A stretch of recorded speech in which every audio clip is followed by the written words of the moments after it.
हमारी दुनिया को 9/11 की घटना अच्छे से याद है, जिसमें करीब 3000 लोगों की जान गई थी। और भारत में हम हर साल 26/11 को याद करके दुख जाहिर करते हैं।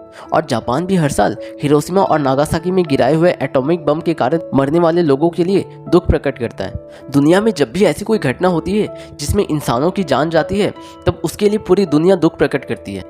मगर उनके दुखों का क्या, जिनके पास आवाज़ नहीं होती, जो बेजुबान है, जो बोल नहीं सकते?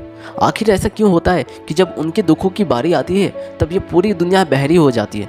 जब भी हम इंसानों के साथ कुछ गलत होता है तो हमारे लिए पुलिस है, कोर्ट है, सरकार है, ह्यूमन राइट्स कमेटी है। मगर जब भी इन बेजुबान जानवरों की बात आती है तब इनके इंसाफ के लिए क्यों सारे दरवाजे बंद हो जाते हैं? आज इस वीडियो में साल 2020 में हुए जानवरों के मास मर्डर की कहानी मैं आपसे बताने जा रहा हूँ, जब 10,000 ऊँटों को स्नाइपर से गोली मार दी गई थी। और कारण ये नहीं था कि वो ऊँट किसी इंसान को नुकसान पहुंचा रहे थे, बल्कि उनकी जान बस केवल पानी के लिए ली गई थी। और कहीं ना कहीं इस मास मर्डर को पूरी दुनिया से छिपाया गया। इस मास मर्डर की बात ना तो सरकारें आपसे करती है, ना ही देश का मीडिया। मुझे एक बात समझ नहीं आती कि आखिर ऐसा क्यों है कि इस धरती पर जो भी चीज़ें मौजूद है वो सिर्फ इंसानों के लिए है, बल्कि ईश्वर ने तो ये धरती हम सबके लिए बनाई है। हम इंसान दूसरे जीव जंतुओं पर अत्याचार करते हैं, उनका हक छीनते हैं, क्योंकि शायद हम इंसानों के पास बहुत ताकत है। मुझे स्पाइडरमैन फिल्म का एक डायलॉग बहुत अच्छे से याद है कि बड़ी ताकतों के साथ बड़ी जिम्मेदारियां भी आती है। इंसानों को ताकत तो मिल गई, मगर वो इंसान अपनी जिम्मेदारियां भूल चुका है। वो जिम्मेदारियां जिसमें हमें अपने साथ साथ इस धरती पर मौजूद जीव जंतुओं का भी ध्यान रखना है, ठीक उसी तरह जैसे घर का कोई बड़ा अपने छोटों का ध्यान रखता है। तो पहले मैं आपको पूरी स्टोरी बताता हूँ कि आखिर उस दिन हुआ क्या था। तो हमारी कहानी शुरू होती है साल 2020 में, जब ऑस्ट्रेलिया के जंगलों में ड्राई लाइटनिंग के कारण आग लग गई थी।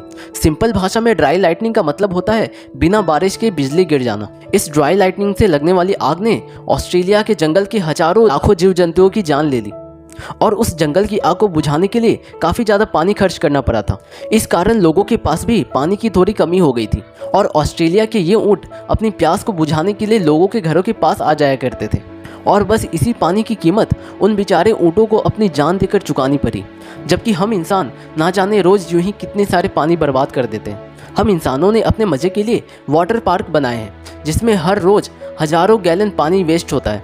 मगर इसके बावजूद वो ऊँट जिनको बस जिंदा रहने के लिए पानी की ज़रूरत होती है, हम उसे पानी की जगह स्नाइपर की गोली देते हैं। और अब ऐसा भी नहीं है कि ऑस्ट्रेलिया के उन ऊँटों को जिंदा रहने के लिए काफ़ी ज़्यादा पानी की ज़रूरत पड़ती थी, बल्कि विंटर के समय में तो ये ऊँट एक बार पानी पीने के बाद कम से कम 6 से 7 महीने तक बिना पानी के रह सकते थे। एक फैक्ट की बात यह है कि बहुत से लोगों को लगता होगा कि ऊँट अपने हम्प में पानी स्टोर करके रखते हैं, इसलिए शायद वो इतने लंबे समय तक जिंदा रह पाते हैं बिना पानी के। मगर ये आधी अधूरी सच्चाई है। ऊँट के हम्प में पानी नहीं बल्कि फैट होता है, यानी कि चर्बी।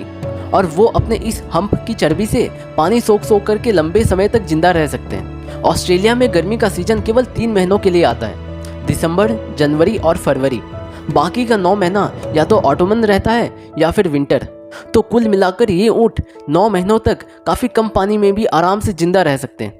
बस इनको गर्मी में थोड़ी पानी की आवश्यकता होती है। हाँ, ये बात सही है कि ऊँट एक बार में 200 से 300 लीटर तक पानी पी जाते हैं, मगर ये 200 से 300 लीटर तक पानी उनके 15 से 20 दिन के लिए पर्याप्त होता है।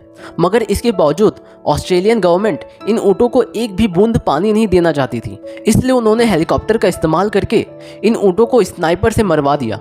और पूरी दुनिया बस चुपचाप इसे देखती रही, क्योंकि इंसान काफ़ी ताकतवर होता है। इंसान अपना पेट भरने के लिए इन जानवरों को मार कर खा सकता है। इंसान अपना मनोरंजन करने के लिए इन जानवरों को पकड़ के पिंजरे में डाल करके चिड़ियाघर में रख सकता है। मगर जहां इंसानों की जान की बात आती है तो सरकार सपोर्ट में आ जाती है, कोर्ट सपोर्ट में आ जाता है, ह्यूमन राइट्स कमेटी सपोर्ट में आ जाती है, क्योंकि हम इंसानों के पास अपना हक मांगने के लिए आवाज़ है। मगर अफसोस, इन बेजुबानों के पास अपना हक मांगने के लिए कोई आवाज़ नहीं होता, जिसका फ़ायदा पूरी दुनिया उठाती है। इस वीडियो में अब तक बने रहने के लिए आपका धन्यवाद। मिलते हैं किसी दूसरे वीडियो में।